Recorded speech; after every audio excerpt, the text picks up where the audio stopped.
Mr. Nikhil Adnani sir and his team as our distinguished guest. But before moving further, we would like to welcome our guest, and for the same, I would like to call respected Dr. Gaurav Jain sir to present the bouquet to Nikhil Adani sir.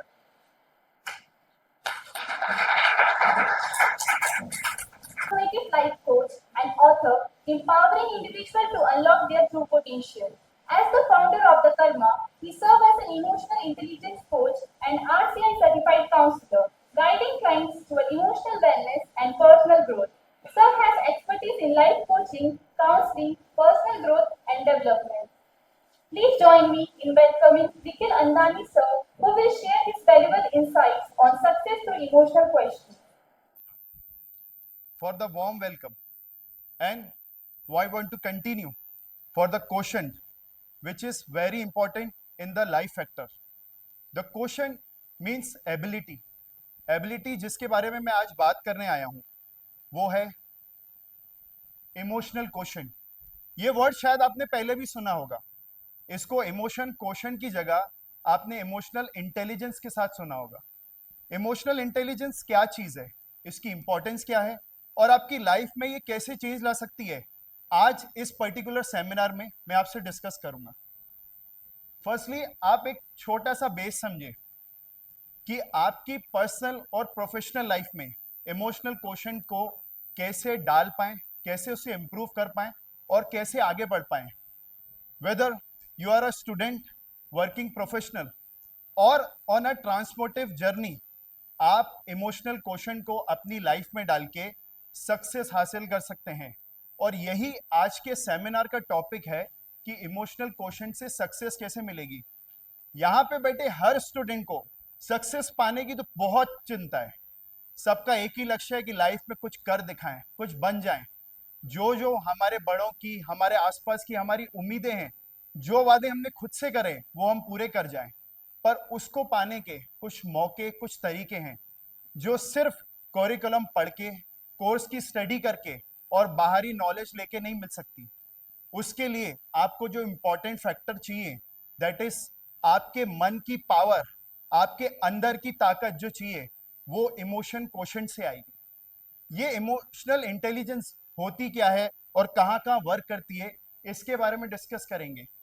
जैसे कि आप लोग pharma industry से आगे जाके जुड़ेंगे और अभी फार्मा के लिए ही स्टडी कर रहे हैं, तो इस चीज में भी आपका जो भी टारगेट्स है, जैसे क्लाइंट से डील करना, टीम के साथ वर्क करना, स्ट्रेस मैनेज करना, पेशेंट की प्रॉब्लम समझना, उसके दिक्कत को अपनी दिक्कत मान के उसे सॉल्यूशन देना, ये सारे फार्मा इंडस्ट्री के भी चैलेंज आप इस ईक्यू से हल कर सकते हैं। अब क्वेश्चन आता है कि ईक्यू ईक्यू बार बार तो करे जा रहे हैं, पर ये ईक्यू है क्या? ये बेसिकली इमोशनल क्वेश्चन हमारे वो एबिलिटी होती है जिससे हम अपने थॉट्स, अपने इमोशन को मैनेज कर सकें और सामने वाले के भी थॉट्स और इमोशन और समझ के उस हिसाब से हम हल निकाल सकें। कई बार हम ऐसी सिचुएशन में अटकते हैं जहां पे हम सामने वाले की फीलिंग्स और थॉट्स को लेके कंफ्यूज हो जाते हैं और खुद के थॉट्स को उसके साथ अलाइन नहीं कर पाते। रिजल्ट ये आता है कि हम लाइफ में अचीव नहीं कर पाते, वो पर्टिकुलर टास्क हमारा फेल हो जाता है सिर्फ इसलिए क्योंकि हमारी आपस में ट्यूनिंग नहीं हो पाई। वो जनरल लैंग्वेज में बोलते हैं ना कि यार उससे मेरी ट्यूनिंग नहीं हो पा रही। काम तो मुझे भी आता है, टैलेंट तो मेरे पास भी है और मैं प्रॉब्लम भी समझ पा रहा हूँ, पर सामने वाले से मेरी ट्यूनिंग नहीं सेट हो पाई। किसी भी नए इंस्टीट्यूट में आप पढ़ने जाते हैं, जॉब करने जाते हैं, वॉट एवर रीजन से भी आप जाते हैं, आपको सब अच्छा लगेगा, एटमॉस्फेयर अच्छा लगेगा, पढ़ाई अच्छी लगेगी, वहां का रिजल्ट अच्छा लगेगा, वहां का बैक रिजल्ट भी बहुत आपको अट्रैक्ट करेगा कि स्टूडेंट से वहां पे टॉप करा है। फिर भी आप ये बोल के कई बार आप छोड़ आते हैं वो जगह कि मेरे को वहां पे सेट नहीं हो पाई, ट्यूनिंग नहीं हो पाई। तो ये जो पॉइंट्स हैं, ये जो हम जनरल लैंग्वेज में सेटिंग और ट्यूनिंग बोलते हैं, ये ही हमारी इमोशनल इंटेलिजेंस या ईक्यू है। ये वर्क कैसे करता है और किस किस एरिया पे करता है? ये खुद से वर्क करता है सबसे ज्यादा। सेल्फ अवेयरनेस, खुद को पहचानना, मोटिवेशन, एम्पैथी और सोशल स्किल। सबसे पहले इसके पार्ट को अपन समझते हैं कि सेल्फ अवेयरनेस क्या है।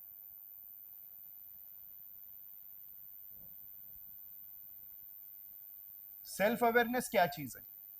आपने कई बार ये नोटिस करा होगा कि हमारे अंदर जो थॉट चल रहे हैं वो थॉट्स कई बार हमारे अलाइन नहीं हो पाते बाहर के एटमॉस्फेयर के साथ, या बाहर से हमारे पास कोई भी प्रॉब्लम है या चीज आए तो हम अपने थॉट्स में इतना कंफ्यूज हो जाते हैं कि उसका रिजल्ट नहीं निकाल पाते। ऐसा क्यों होता है? हमारे अंदर इतने थॉट्स का कंफ्यूजन क्यों चलता है? क्योंकि मेनली हम अपने आप को जान नहीं पाते, हम अपनी पावर्स को पहचान नहीं पाते, और एक सिर्फ थॉट हमारे मन में ऐसा अटक जाता है जो हमें उससे बाहर नहीं आने देता। हमें किसी प्रॉब्लम का सॉल्यूशन निकालना है पर हमारा मन अटका हुआ है। फॉर एग्जाम्पल, आपके सामने कोई करिकुलम है, आप जिससे पढ़ाई कर रहे हो, कोई कोर्स है जो स्टडी कर रहे हो, पर आपका मन अटक गया है कि नहीं यार मैंने एक गलत चीज पकड़ ली, मेरे को ये पार नहीं हो पा रहा, मैं नहीं कर पाऊंगा, नहीं कर पाऊंगा। वो नहीं कर पाएगी वाली फीलिंग आपको आगे नहीं बढ़ने देती। तो फर्स्ट जो इंपॉर्टेंट कंपोनेंट है ईक्यू का, वो है सेल्फ अवेयरनेस। आपको खुद से समझना होगा कि आप कैसे अपने आप में फील करते हैं और अपने थॉट्स और इमोशंस को कैसे मैनेज करते हैं। कई बार किसी के साथ आपका कॉन्फ्लिक्ट हो गया, आपसे सामने वाले ने कुछ बोल दिया, आपने तपाक के गलत रिप्लाई दे दिया। मे बी आपके पेरेंट्स हो, आपके टीचर्स हो, आपके फ्रेंड्स हो, या आपके पार्टनर हो, आपने तपाक के उल्टा रिप्लाई दे दिया और वहीं पे आपका रिलेशनशिप, आपका काम सब खत्म हो गया। ये सेल्फ अवेयरनेस टेक्निक आपको बताती है कि आपको 2 मिनट पॉज करना है, सोचना है, फिर बोलना है। ये समझना है कि मेरी कोई फीलिंग सामने वाले को हर्ट तो नहीं कर देगी, और अगर हर्ट करके रिश्ता खराब हो गया तो मेरा काम तो नहीं खराब हो गया। सिर्फ पार्टनर के केसेस में भी नहीं, वर्क और बिजनेस के केस में भी ऐसा होता है। आप अपने क्लाइंट के साथ एकदम स्टेप फॉरवर्ड आके कोई भी गलत जवाब देंगे तो आपका रिलेशन कहीं ना कहीं डिफ्लेक्ट कर जाएगा। सेल्फ अवेयरनेस टेक्निक आपको सिखाएगी कि कैसे अपने थॉट्स को आप मैनेज करके बोलें, ये सोच के बोलें कि सामने वाले से अगर ये थॉट्स लगे तो उसका रिजल्ट क्या निकलेगा। आगे जो टेक्निक है वो है मोटिवेशन। जिनके पास ईक्यू की पावर होती है, जिनका इमोशनल क्वोशंट अच्छा होता है, वो सेल्फ मोटिवेट रहते हैं। उनको इतनी ज्यादा मोटिवेशन की बाहर से जरूरत नहीं पड़ती। जिनका इमोशनल इंटेलिजेंस स्ट्रांग हो, जिनने अपने आप पे वर्किंग कर ली, उसको बाहर से किसी पावर लेने की जरूरत नहीं। इंटरनली इतना स्ट्रांग रहता है कि एक्सटर्नल हर फोर्स को, हर स्ट्रगल को, हर कंपटीशन को क्लियर कर पाए। सबसे इंपॉर्टेंट, अगर लाइफ में आप दिन भर आजकल के वीडियोस में देखते होंगे मोटिवेशन मोटिवेशन मोटिवेशन, मैं यहाँ मोटिवेशनल स्पीकर की तरह नहीं आया हूँ, मैं एक ऐसे स्पीकर की तरह आया हूँ कि जो आपको आपसे मिला है। क्योंकि इमोशनल क्वेश्चन बाहर से कोई नॉलेज नहीं दे पाएगा, ये सेल्फ मोटिवेशन आपको खुद ही जगाना पड़ेगा। आपको अपनी डिग्री पूरी करने के लिए, अपना करियर पूरे करने के लिए जो भी स्टडी करनी है आप कर सकते हैं, पर आपको लिटरली बता दूं वो स्टडीज, वो डिग्री, वो सारी चीजें कम पड़ जाएंगी जब तक आप अपना इमोशनल क्वोशंट नहीं डेवलप कर पाएंगे। किसी भी बड़े एथलीट को देख लीजिए, किसी भी बड़े बिजनेसमैन को देख लीजिए, किसी भी बड़े बहुत अच्छे स्टूडियस व्यक्ति को, किसी अचीवर्स को देख लीजिए, उनकी अचीवमेंट का जो भी ग्राउंड खड़ा है वो 20% उनकी इंटेलिजेंस पे है और 80% उनके ईक्यू पे है, उनके इमोशनल इंटेलिजेंस पे। और ये सेल्फ मोटिवेशन ईक्यू आपको ऑटोमेटिक देता है। थर्ड है एम्पैथी। एम्पैथी मतलब सहानुभूति। ईक्यू वाले आदमी को, जिसका इमोशनल बैलेंस स्ट्रांग है, जो अपनी इमोशनल बैलेंस के थ्रू वर्किंग को डील करता है, वो सामने वाले पे एम्पैथी मतलब सहानुभूति जरूर रखेगा। आप ही के फील्ड के केस को देख लीजिए, जब भी आपके सामने कोई ऐसा क्लाइंट आए या पेशेंट आए जिसको बहुत प्रॉब्लम है, बहुत तकलीफ है, अगर आप उससे डील कर रहे हैं और आपका ईक्यू अच्छा है तो आप उसकी प्रॉब्लम को अपने अंदर फील कर पाएंगे। That means you can put yourself in some other shoes. आप सामने वाले से पहचान पाएंगे कि उसकी प्रॉब्लम क्या है, आप उसकी तकलीफ को अपनी तकलीफ मान के हल दे पाएंगे। आप एक एग्जांपल लीजिए, आप कई बार डॉक्टर्स के पास जाते हैं, उनको अपनी प्रॉब्लम बताते हैं, आपको वो डॉक्टर अच्छा लगता है जो स्ट्रेट फॉरवर्ड आपको बोल दे नहीं नहीं कुछ नहीं होता, कुछ नहीं होता, सब ठीक हो जाओगे, ये 4 गोली लो और काम अपना करो। कि वो डॉक्टर अच्छा लगता है जो आपको एम्पैथी, सहानुभूति दे कि आप ठीक तो हो जाओगे, आप ये काम कर लो, बाकी सब अच्छा है, चिंता नहीं करो, 4 दिन लगेंगे, 5 दिन लगेंगे, वापस जैसे खड़े थे खड़े हो जाओगे।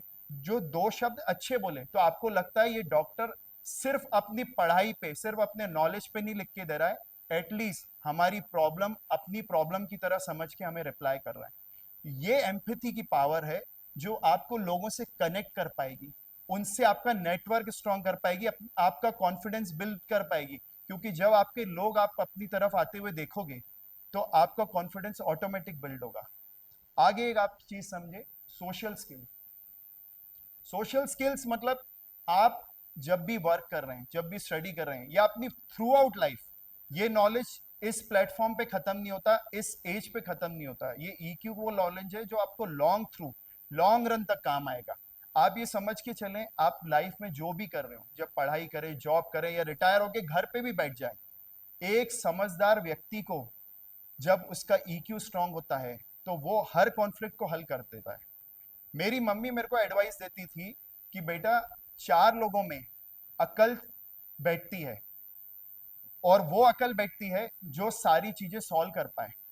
उम्रदराज व्यक्ति से ज्यादा अकलमंद व्यक्ति की कीमत है 4 लोगों के बीच में। भले आप किसी बोर्ड मीटिंग को अटेंड कर रहे हो, आपकी बहुत बड़ी कंपनी है, आप उसमें न्यूली एंटर्ड हो, आपसे कोई सीनियर बैठा हुआ है, वो बोर्ड मीटिंग में एडवाइस दे रहा है, पर आप जूनियर होके भी एक अच्छी और समझदारी वाली एडवाइस दोगे, तो I bet you whole board members will consider your inspire. आपकी एडवाइस को वो लोग कंसिडर बिल्कुल करेंगे, क्योंकि एक समझदार वाले व्यक्ति को एज फैक्टर काम नहीं आता, उसकी ईक्यू लेवल, उसकी सोशल स्किल्स उसको आगे बढ़ाती है। सोशल स्किल्स मतलब कॉन्फ्लिक्ट सॉल्व करना, अच्छा कम्युनिकेशन करना, ट्रस्ट बिल्ड करना, टीम वर्क में काम करके दिखाना, ये ईक्यू का बहुत इंपॉर्टेंट एक्सपेक्ट और कंपोनेंट है आपको आगे बढ़ाने के लिए। अब आगे समझे कि ईक्यू की तो बहुत बात हो गई, ईक्यू के बेनिफिट्स क्या हैं।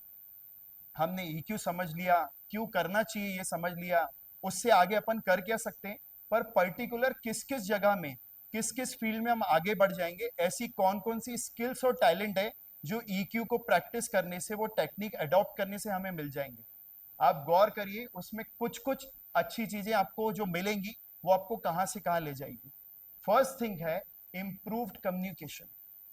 आपका जो कम्युनिकेशन है, बात करने का तरीका है, लोगों को मैनेज करने का तरीका है, अपनी बात प्रेजेंट करके मनवाने का, किसी को फोर्स करके अपने को अपनी बात नहीं मनवानी, किसी के सामने ऐसी बात उसके रखनी है कि वो खुद आपकी बात मान जाए।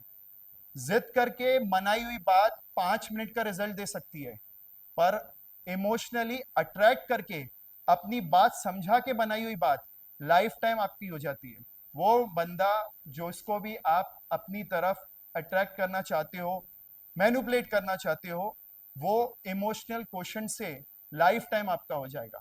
बड़े बड़े लीडर्स, बड़े बड़े पॉलिटिशियंस, बड़े बड़े बिजनेस टाइकून्स इस ही टेक्निक का यूज करके आगे बढ़े। उनने स्टडीज करी, उनने अपनी डिग्री ली, उनने अपनी जो भी नॉलेज चाहिए थी बुकिशली एक लेवल तक, वो 20% के बाद 80% जो खेल दिखाया है आपको यहां से वहां पहुंचाने का, वो ईक्यू ने दिखाया। ये सारी टेक्निक्स उसका पार्ट है। सेकेंड टेक्निक समझिए, better decision making. Decision making, अच्छी तरह डिसीजन ले पाए, कोई भी सिचुएशन में अटके कि इसकी बात रखनी है कि उसकी बात रखनी है, ऐसा क्या करना है कि मेरा लाइफ लेफ्ट विंग भी मेरे से परेशान नहीं हो, मेरा राइट विंग भी मेरे से परेशान नहीं हो, क्योंकि एक कंपनी में, एक ऑर्गेनाइजेशन में, एक फैमिली में, एक सिटी में, एक वर्किंग में हर बार एक तरह के लोग आपको नहीं मिलते। एक इंस्टीट्यूट में भी हर जगह आपको डिफरेंट लोग मिलेंगे। एक पूरी पार्टी इस तरफ चलेगी, एक पूरी पार्टी इस तरफ चलेगी। अब आपको कैसे इन सब के बीच में एक सेंटर पॉइंट बनाना है कि ये पूरा का पूरा हॉल मेरा हो जाए, ये विंग भी मेरा हो जाए, ये विंग भी मेरा हो जाए। कुछ बातें जेंडर ओरिएंटेड भी हो जाती हैं, कुछ ऐसी बातें होती हैं जो सिर्फ लड़कों को पसंद आती हैं, कुछ ऐसी बातें होती हैं जो फेमिनिज्म को सपोर्ट कर जाती हैं। तो हमें ऐसी बात करके दिखानी है जो सबके ओरिएंटेशन में काम आए। ये स्किल्स, ये टैलेंट आपको ईक्यू से मिलेंगे जब आप ईक्यू की पावर समझोगे। थर्ड है इफेक्टिव लीडरशिप।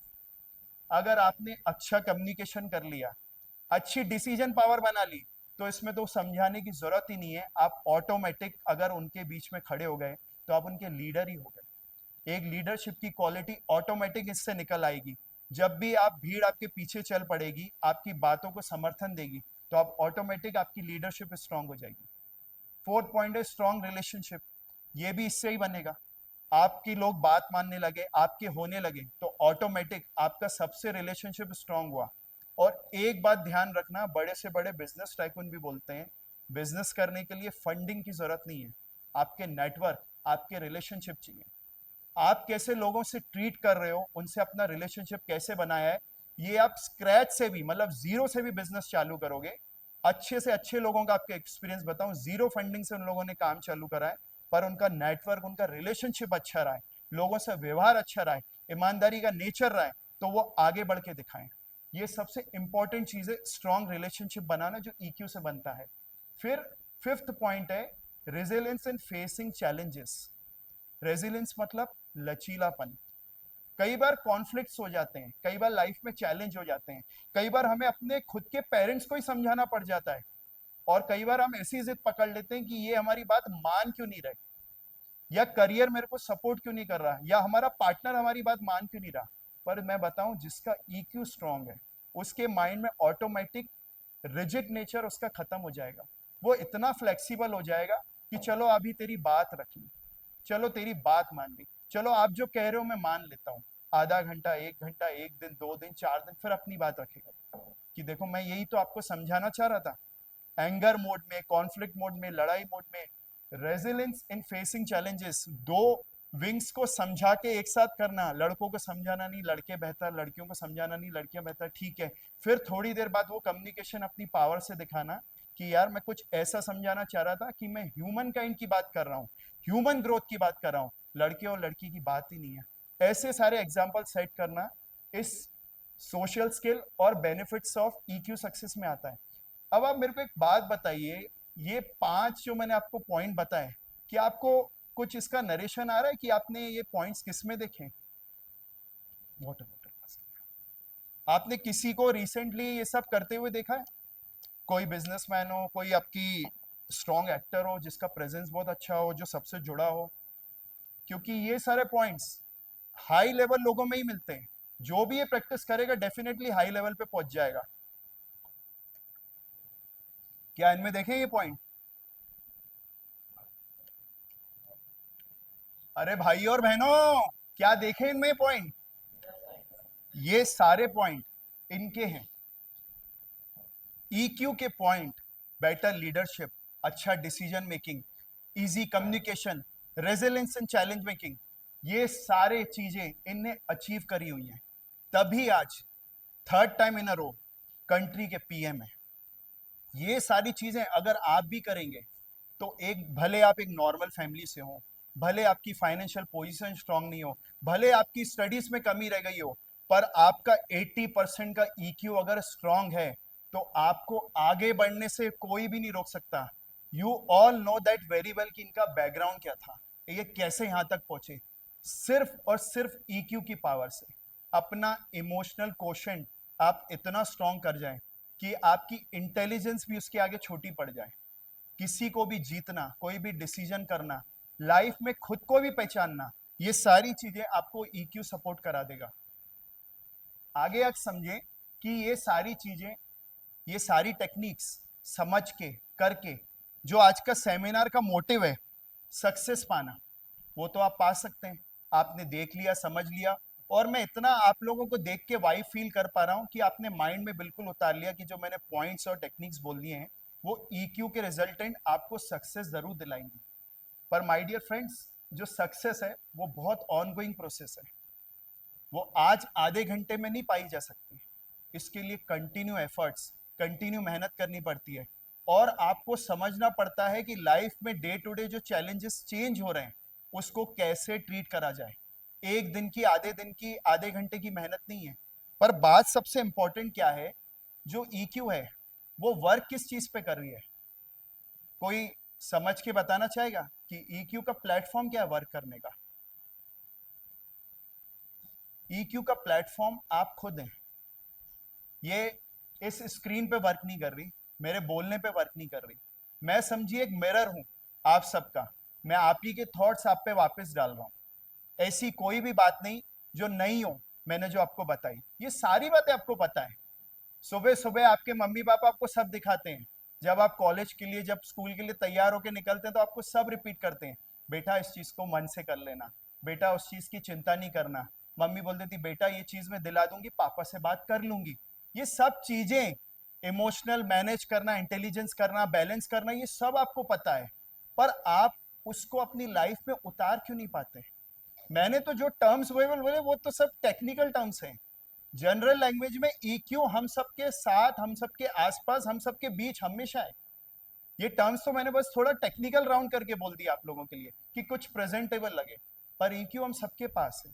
तो मैटर कहाँ जा रहा है कि हम कुछ ईक्यू की चीजें, बातें, एफर्ट्स अपनी लाइफ में नहीं डाल पा रहे। कहाँ कमी आ रही है, कहाँ अटक रहे हैं, थोड़ा उस पर गौर करिए। इस सेमिनार के थ्रू अपने अंदर को आप जगाइए, अपने अंदर से बात करिए कि यार ये बातें हम में कहाँ अटक रही है।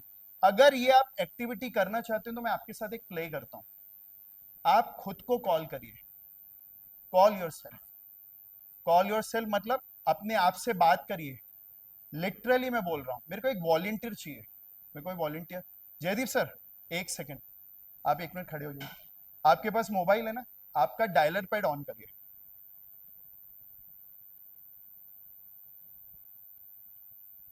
हाँ, और आप एक नंबर डायल करिए और उसको फिर स्पीकर मोड पे रख लीजिएगा मोबाइल को।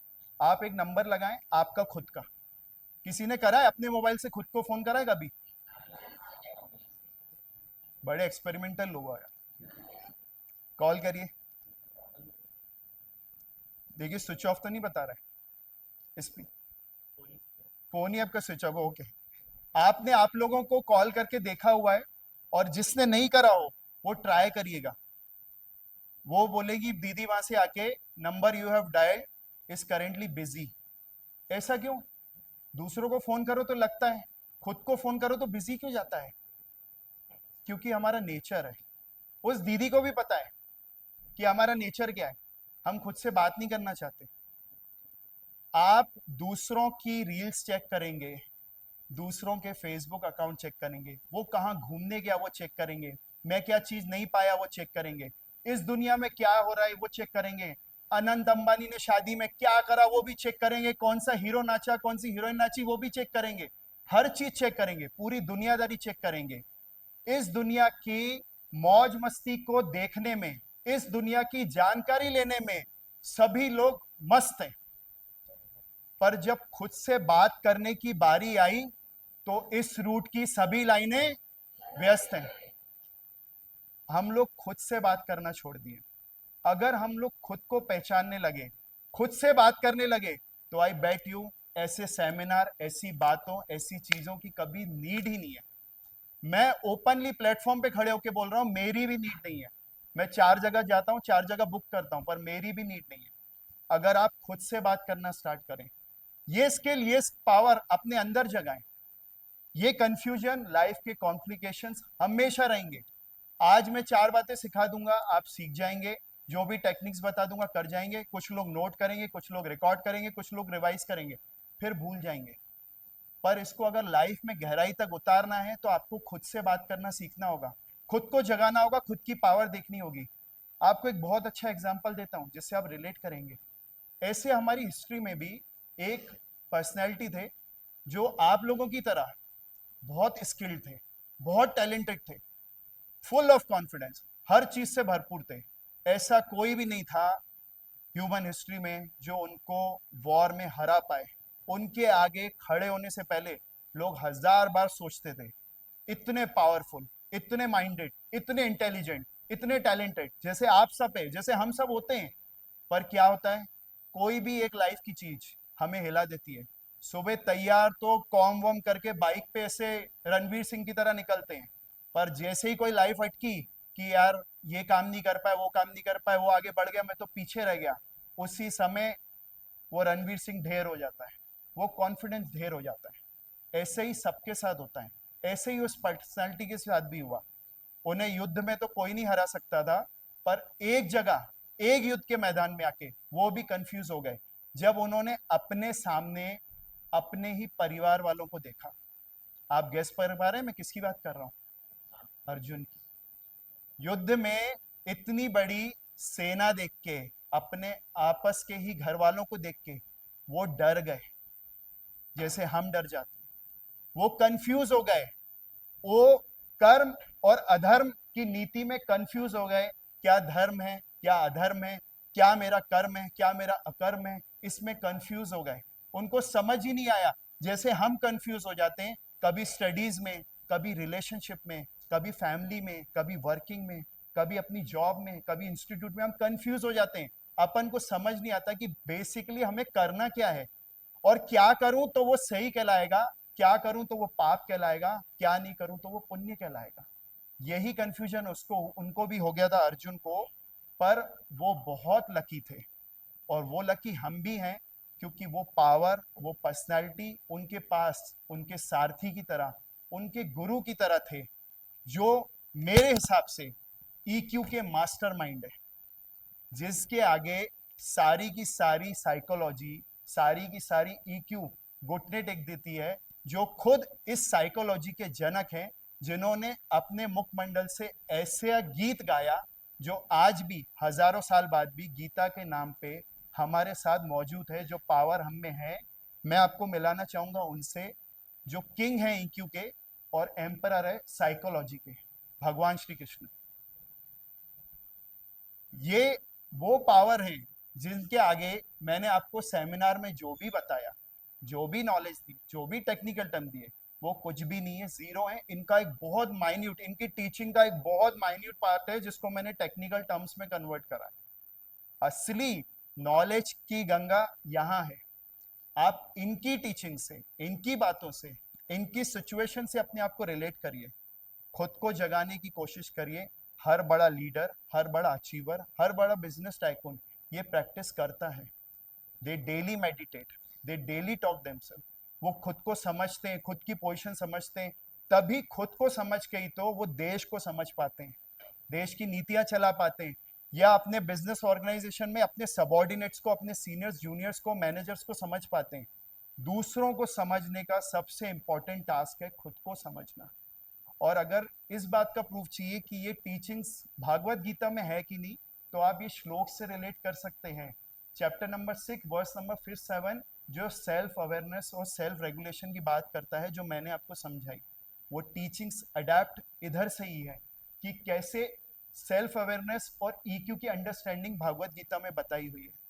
इसमें और भी है, जो मैंने एम्पैथी और कंपैशन, मतलब सहानुभूति और करुणा भाव की जो बात करी, वो भी भगवान श्री कृष्ण ने अपने नेचर में डालने के लिए, अपनी वर्किंग में डालने के लिए चैप्टर नंबर 12 में करा है। और सबसे इंपॉर्टेंट, जो इक्वेमिनिटी इन सक्सेस, मतलब समात्मक भाव।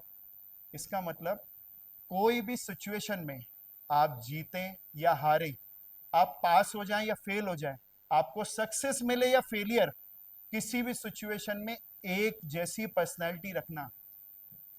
अचीवमेंट और पास होने में ओवर खुश या हर्षित नहीं होना, और फेल होने में ओवर दुखी नहीं होना। ये समवत का भाव कृष्ण भगवान ने अर्जुन को टीचिंग दी, जो बहुत फेमस श्लोक है, कर्मंडीन विहारस्ते माँ फलेशु कदाचना। मतलब आपका सिर्फ और सिर्फ अपने कर्मों पे अधिकार है, फल पे आपका अधिकार ही नहीं है।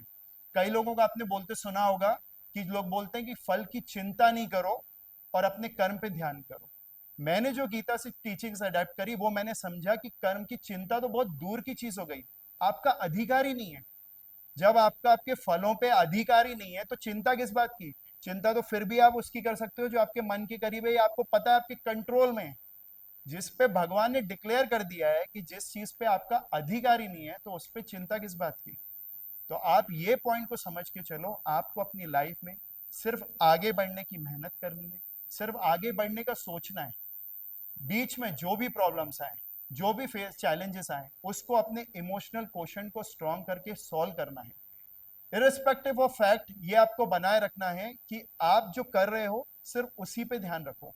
मे बी आप लाइफ में उतने अच्छे नहीं कर पाओ, मे बी आप लाइफ में बहुत बड़े अचीवर नहीं कर पाओ, पर success I bet you guarantee इस पे नहीं टिकती। मैं आपको एक बहुत छोटा सा एग्जांपल देता हूँ, एक स्टूडेंट का ही। एक स्टूडेंट था जिसने, आप मान लीजिए आप ही के फील्ड से है तो आईआईटी का, पर मैं आप पे कन्वर्ट करता हूँ, जिसने नीट में या फार्मा में या मेडिकल लाइन में बहुत अच्छा टॉप करा। अब ये जो बच्चे हैं जिनने अपने सिटी में, कंट्री में, स्टेट में टॉप करा, उनको बहुत अच्छे कॉलेज मिलते हैं, वो बहुत आगे बढ़ते हैं, उनकी जो स्टार्टिंग सैलरीज ही हो जाती है वो ऑलमोस्ट 1 CR से चालू होती है। तो एक बहुत बड़ा अचीवर स्टूडेंट था, उसको 1 CR की सैलरी भी मिल गई। बट प्रॉब्लम क्या थी, बचपन से उसने सिर्फ अपने आईक्यू पे ध्यान दिया, 20% पे ध्यान देके यहाँ तक पहुंचा, सिर्फ पढ़ता रहा, सिर्फ करता रहा, ना कभी किसी से मिला ना किसी से जुला, सिर्फ मम्मी ने बोल दिया कि 2 रोटी खाना तो तीसरी भी नहीं खाना, इससे ज्यादा उसको पता ही नहीं। हॉस्टल में रहने गया तो 2 रोटी पे रुक गया कि मम्मी खाऊं कि नहीं, इससे ज्यादा आगे बढ़ ही नहीं पाया। अपने सिर्फ आईक्यू पे ध्यान देता रहा तो इधर तक ही पहुंचा। उसी के कंपैरिजन कुछ ऐसे बच्चे भी होते हैं जो मार्क्स में थोड़े एवरेज हो जाते हैं, जो चीजों में थोड़े पीछे हो जाते हैं, पर उनकी जो ईक्यू पावर होता है, लोगों से कम्युनिकेशन करना, आगे बढ़ना, लोगों की बातें समझना, अपने थॉट्स रखना, क्वालिटीज इंप्रूव करवाना, लीडरशिप जैसा बिहेव करना, वो बच्चा भी वहां तक पहुंचा। उसकी रैंक अच्छी नहीं थी तो उसी इंस्टीट्यूट में उसी ऑर्गेनाइजेशन में उसे जॉब तो मिली, पर मान लीजिए उसको 1 CR की मिली तो उससे 15 लाख की मिली, इतना फर्क। बट आई बेट 3 साल में जो बच्चा हाईली इंटेलिजेंट था, हाईली टैलेंटेड था, वो 3 साल में वहीं का वहीं रहा, और जो बच्चा जिसने अपने ईक्यू पे वर्क करा था वो अपनी इंटेलिजेंस को भी पीछे करके 3 साल में उससे भी आगे बढ़ गया। तो क्यों नहीं, क्यों ना हो आपका, अगर अपने बॉस से, अपने सबॉर्डिनेट से, अपने जीएम से अच्छा रिलेशन हो जाए, अगर आपके सीनियर्स देखें कि आप अपनी सिचुएशन को अच्छी तरह मैनेज कर पा रहे हो, हर चैलेंज को ले पा रहे हो, अपने जूनियर को मैनेज कर पा रहे हो, अपने सीनियर को मैनेज कर पा रहे हो, तो वो ऑटोमेटिक आपको आगे बढ़ाते हैं। अपना दिन भर आप आईक्यू पे दीजिए, जितनी देर यहाँ पे हैं आप आईक्यू पे दीजिए, पर एक ठान लीजिए कि ऐसी एक्सरसाइज और रेगुलेशंस करेंगे जिससे आपका ईक्यू भी इंप्रूव हो जाए, आपको बढ़ने की और क्षमता मिले, ताकत मिले, आप आगे बढ़े। सिर्फ यहाँ तक इस नॉलेज को नहीं छोड़िएगा, इसको अपनी लाइफ में इंप्लीमेंट करिएगा। जब आप लाइफ में इंप्लीमेंट करेंगे तभी रिजल्ट आएंगे। सिर्फ सुनने से, बार बार वीडियो देखने से कोई नॉलेज अपनी जगह पे नहीं रहता। आप ये बात मान के चलिएगा, आपको मेरी बात अगर मोटिवेशन लग रही हो तो मोटिवेशन लाइफ में सिर्फ 5% है, सिर्फ 5%। लाइफ में सक्सेस पाने का फॉर्मूला मोटिवेशन 5% ही पूरा कर पाता है। 95% जो प्रोसेस पूरा करती है वो पेरिस्पिरेशन है। आप जानते हैं ना इसको क्या बोलते हैं, मेडिकल से रिलेटेड ही टर्म ही है। पसीने आने की प्रोसेस को पेरिस्पिरेशन बोलते हैं। The process by which body release salt and water. पसीना कब आता है? हार्ड कोर मेहनत करने से। तो लाइफ में सक्सेस का जो फॉर्मूला है मोटिवेशन का, वो 5% है, और 95% हार्ड कोर मेहनत है, और कुछ भी नहीं। हार्डवर्क के आगे सक्सेस खुद झुकती है, आपके कर्म के आगे खुद झुकती है। तो अपना फोकस दें, ध्यान दें। मैं अवेलेबल हूँ, ये मेरे नंबर हैं, आपको कभी काउंसलिंग की ज़रूरत हो, ये मेरा इंस्टा का हैंडल है, आप मेरे को कनेक्ट कर सकते हैं, मुझे व्हाट्सअप कर सकते हैं। आप लोग को ट्रीट और ग्रीट करके मुझे अच्छा लगा। फिर भी आपकी डाउट्स या क्वेरीज हो तो आप मेरे से पूछ सकते हैं, क्रॉस क्वेश्चन कर सकते हैं, कुछ भी। मोबाइल पे वीडियो देखने के बाद 5 मिनट 10 मिनट एक रील देखने के बाद डाउट्स तो आते हैं, पर हम मोबाइल से पूछ नहीं पाते। तो मैं आपके सामने लाइव हूँ, अगर मेरे को आपको मेरा चीजें अच्छी लगी, बातें अच्छी लगी, तो you can ask your doubt. Thank you so much.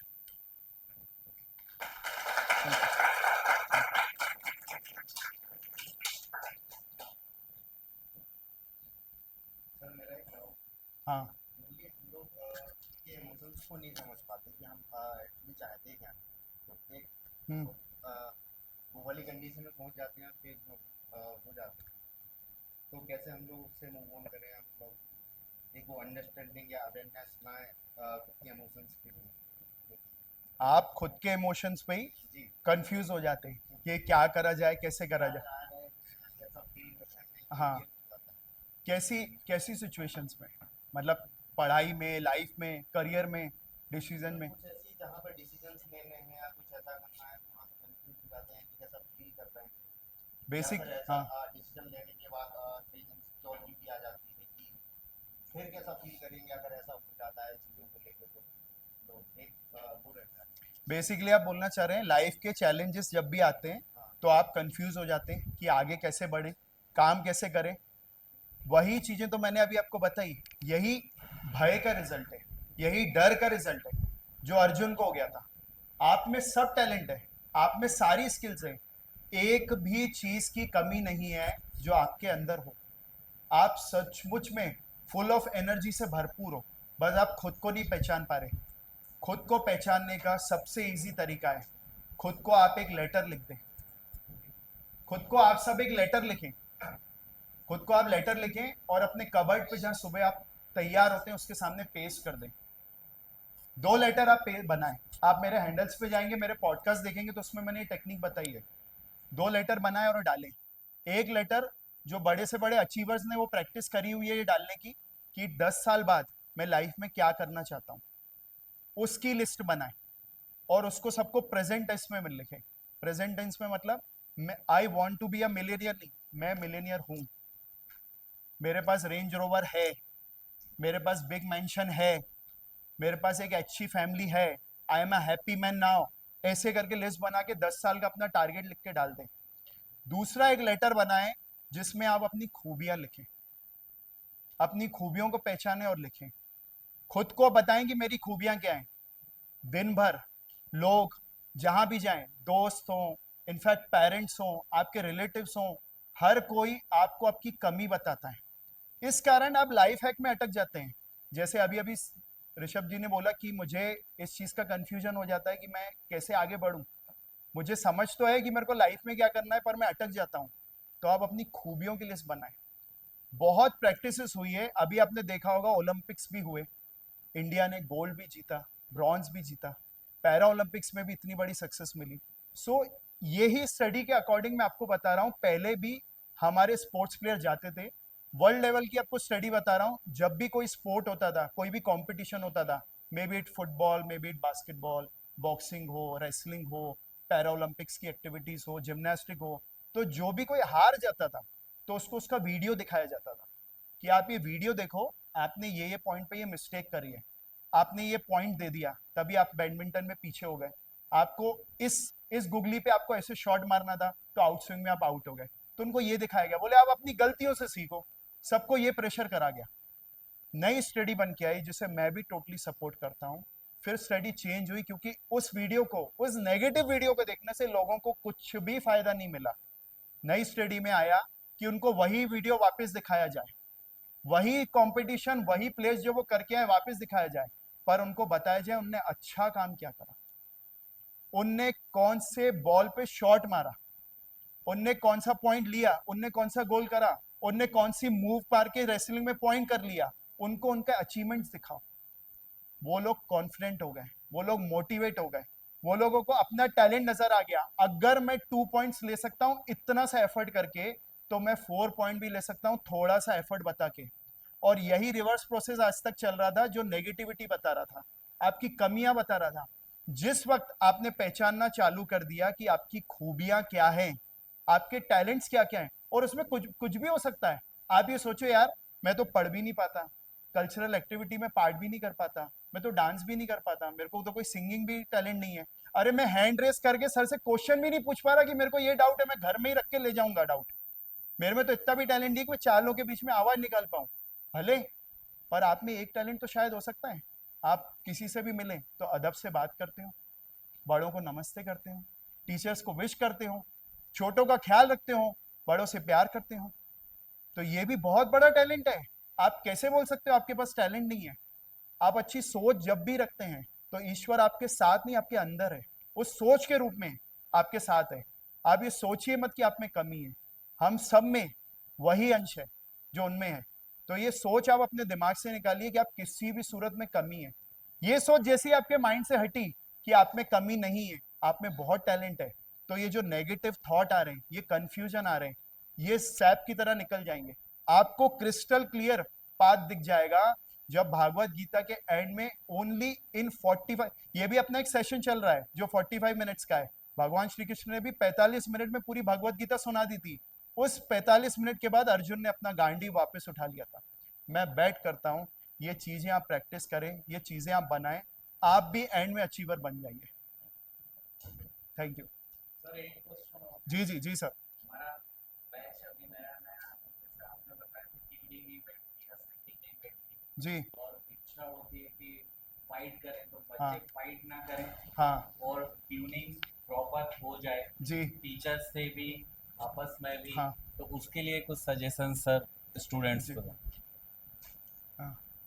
Sir जैसे आप बोल रहे हैं कि न्यू बैच आता है कोई भी इंस्टीट्यूट में, कोई भी कॉलेज में, स्कूल में, तो कोप अप करने में कई बार तकलीफ हो जाती है कि यार मैं एक नए माहौल में आ गया, और कईयों का नेचर थोड़ा रिवॉल्यूशनरी रहता है, भगत सिंह टाइप का, कि ये चीज़ गलत है तो अपोज करना है।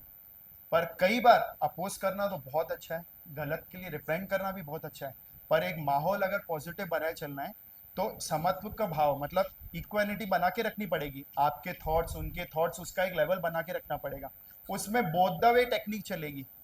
स्टूडेंट्स को भी अपनी जवाबदारी समझनी पड़ेगी कि वो क्या है कैसे हैं, और टीचर्स को भी समझना पड़ेगा स्टूडेंट्स की नीड क्या है। माइंड में, मन में जो नीड्स हैं वो बहुत छोटी हैं और बाहर ज़्यादा है।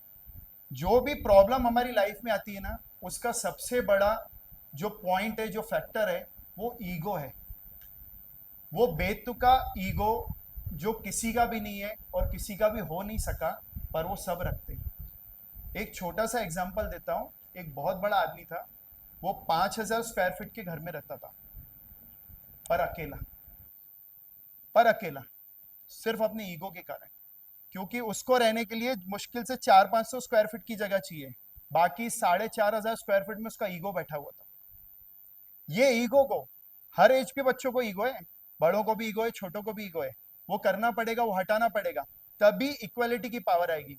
छोटों का दायित्व है बड़ों के आगे झुकना, बात मानना, पर अगर कभी कुछ ऐसी चीज आ जाए तो उनको समझाना भी है। एक बहुत, मैं क्या बहुत स्पिरिचुअल कनेक्ट हूँ, मेरे रूट्स बहुत स्पिरिचुअल हैं, मैं बहुत स्पिरिचुअल टीचिंग पे बिलीव करता हूँ, हमारे कल्चर पे बहुत बिलीव करता हूँ। उससे एक एग्जाम्पल समझाता हूँ तो आपको थोड़ा क्लियर हो जाएगा। जब भी कोई छोटा किसी बड़े के पैर छूने जाता है तो वो पूरा झुकता है, इसमें भी एक साइंस है, इस झुकने में भी साइंस है, गुरु के फीट टच करने में भी साइंस है। वो जब झुकता है तो आपने कोई बड़ा ऐसा नहीं देखा होगा जो वो हल्का सा टिल्ट होके अपने झुकने वाले को उठाए नहीं। अगर छोटों की रिस्पॉन्सिबिलिटी 100% झुकने की है तो बड़ों की भी 20% झुकने की तो बन जाती है। इसमें ऐसा कोई फैक्टर ही नहीं है कि सिर्फ छोटों का या स्टूडेंट का झुकने का काम है। झुकना कुछ नहीं होता, ये सब ईक्यू है। आपको एक दूसरे के इमोशन समझना है, उसको बैलेंस करना है, उसको मैच करना है। और रही बात गुरु की, तो गुरु की तो कोई, मेरी नज़र क्या, बड़े बड़े गुण, बड़े बड़े गुणवान लोगों की नज़रों में कोई वैल्यू नहीं है। आप, इतनी बड़ी चीज़ है गुरु कि आपको अभी उसकी समझ ही नहीं पाए होंगे। आप आए होंगे, आपको कॉन्फ्लिक्ट्स लग रहे होंगे, आपको अपने टीचर से या ऑर्गेनाइजेशन से, इंस्टीट्यूट से कॉन्फ्लिक्ट्स आ रहे होंगे, आपको रिलेटिबिलिटी नहीं आ पा रही होगी, आप लोग कैचअप नहीं कर पा रहे होंगे। तो मैं आपको एक बात बताऊं, आप लोग बहुत लकी हैं इस एज में कि आपके आसपास टीचर्स है, गुरु हैं। आपकी कमी जो मैंने बताया कि आपको सबको ही बताता है, आपकी खूबियों के आपको चीजें बतानी है, पर आपको पता है आपके सबसे ज्यादा खूबी कौन बताता है? आपका आंसर होगा टीचर्स, गुरु। मैं आपको बताऊं, गुरु का भी ये काम नहीं है, ये काम दुनिया का है। दुनिया में अगर कोई teacher, I pardon my language, अगर कोई टीचर आपकी कमी या खूबी भी बता रहे तो भी वो टीचर से परफेक्ट गुरु नहीं है। मेरी टीचिंग से अकॉर्डिंग, मेरी लर्निंग से अकॉर्डिंग, कैसे कमी, खूबी, अच्छी बुराई बातें सब कुछ आसपास के लोग, पेरेंट्स, रिलेटिव्स, फ्रेंड्स सब बताते हैं, पर गुरु का काम सबसे ऊंचा वो रहता है, वो आपके अंदर इतना ज्ञान डाल देता है, इतना प्रकाश, इतनी चीजें, इतनी पॉजिटिविटी भर देता है कि आपके अंदर कोई नेगेटिविटी रह ही नहीं जाती। गुरु का मकसद, गुरु का काम वो होता है, कमी खूबी भी नहीं बताना होता है, वो आपको इतना ज्यादा नॉलेजेबल कर देता है, इतना ज्यादा टैलेंटेड बन देता है। आपको ट्रस्ट करना है अपने गुरु पे, अपने टीचर्स पे ट्रस्ट करना है, तो देखिए आपकी लाइफ में कैसे वंडर्स होते हैं। ईक्यू का इनिशियल स्पार्क आपके अंदर, बड़े बड़े लोगों के अंदर, स्वामी विवेकानंद जी के भी अंदर ईक्यू के जो मास्टरमाइंड थे, ये भी स्पार्क उनके गुरु स्वामी परमहंस जी ने जगाया। तो गुरु की इंपॉर्टेंट, टीचर की इंपॉर्टेंस बहुत ज्यादा है। इस पूरी नॉलेज का स्पार्क ही आपको गुरु दे पाएंगे। Have trust, have reliability. Thank you, thank you. Anything else? जी,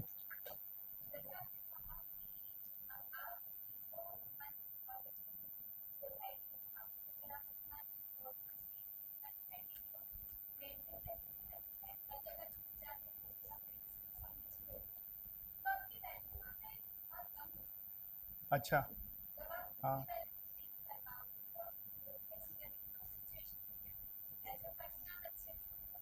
जी,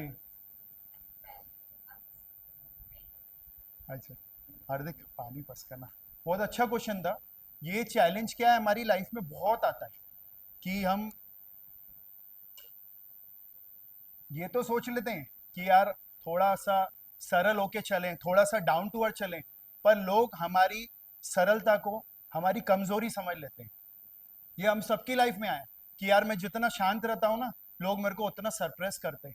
मैं जितना अच्छा बनता हूँ, लोग मेरा उतना फायदा उठाते हैं। ये प्रॉब्लम, ये वर्डिंग तो हर समझिए हर 7 दिन में आती ही आती है। तो हमारा मन क्या बोलता है, हमारे अंदर का डेविल क्या बोलता है, be a evil, be a evil.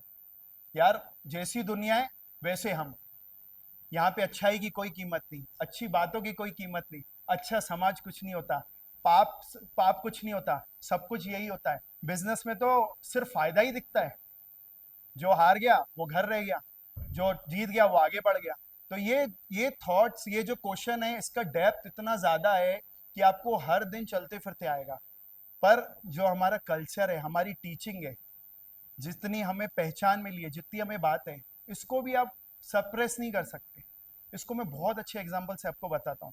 आप लोग को लाइफ में चाहिए क्या, आपको आगे बढ़ना है।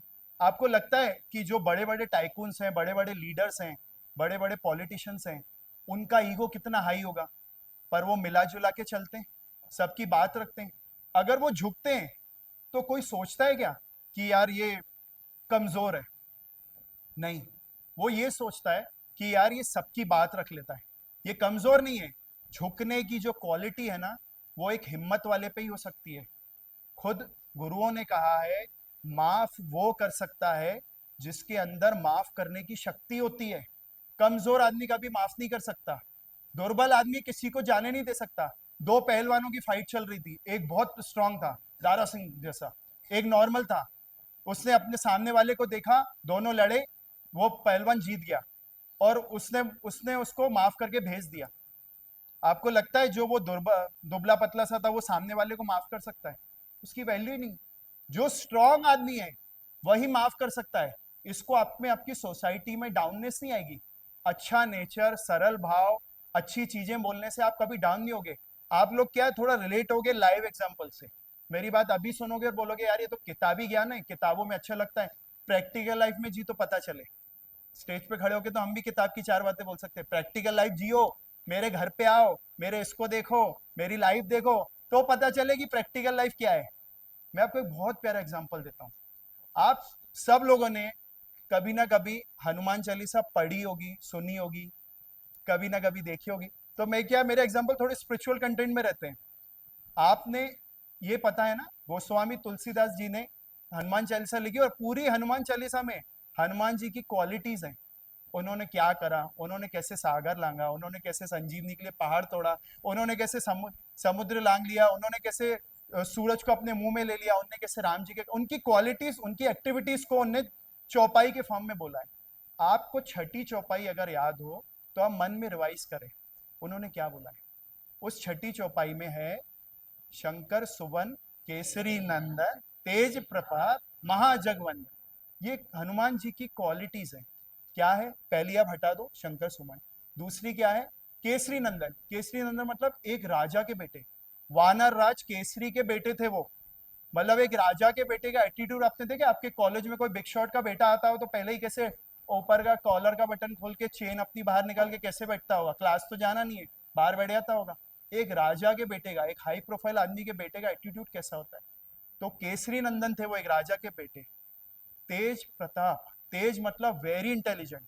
बड़े से बड़े कॉन्फ्लिक्ट राक्षसों में श्री राम जी अटक गए थे, अहि रावण किडनैप कर गया था उनको, पर वो इतने टैलेंटेड थे कि अहि रावण से, पाताल लोक से श्री राम और लक्ष्मण जी को छुड़ा के ले आए थे। टैलेंट की उनमें कोई कमी नहीं थी, इंटेलिजेंस की कोई कमी नहीं थी। प्रताप, प्रताप मतलब पावर। पावर तो आप सब कुछ जानते हैं। उन्हें वैदराज ने बोला इतनी सी संजीवनी लाना है तो पूरा का पूरा पर्वत उठा ले आए। तो प्रताप, उनकी पावर के आगे तो कोई भी कुछ नहीं था। महाजगवंदन मतलब पूरे जग में उनकी वंदना होती है, उनकी पूजा होती है। ऐसे अटायर का आदमी, जो एक राजा का बेटा है, जिसकी टैलेंट की कोई कमी नहीं, जिसकी पावर की कोई कमी नहीं, पूरा दुनिया उसके आगे झुकती है, पर उनको ईगो है बिल्कुल भी।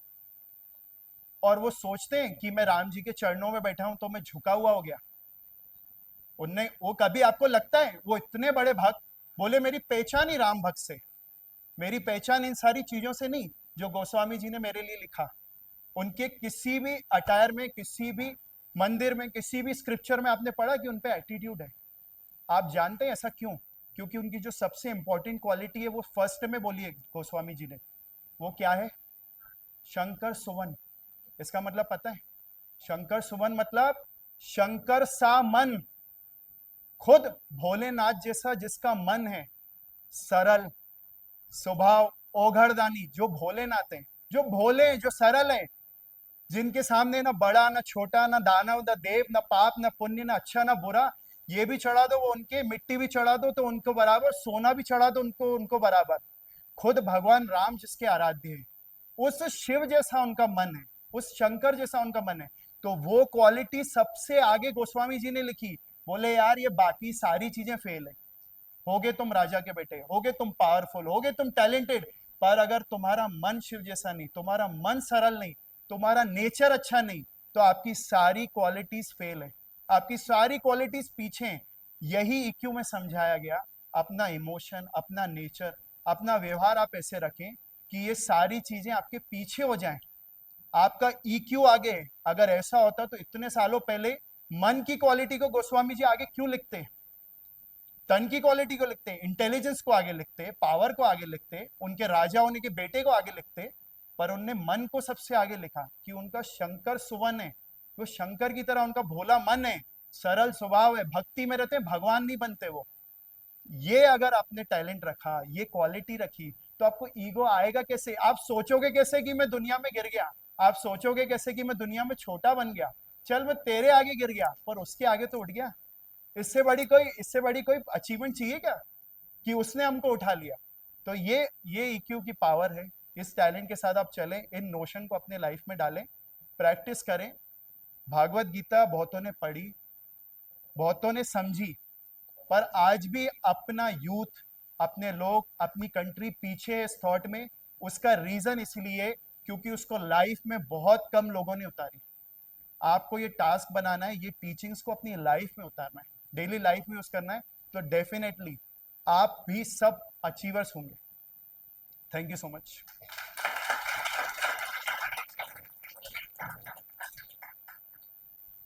And thanks to make this moment memorable. I would like to call Dr. Prerna Chaturvedi ma'am to please present the moment to make it a dance.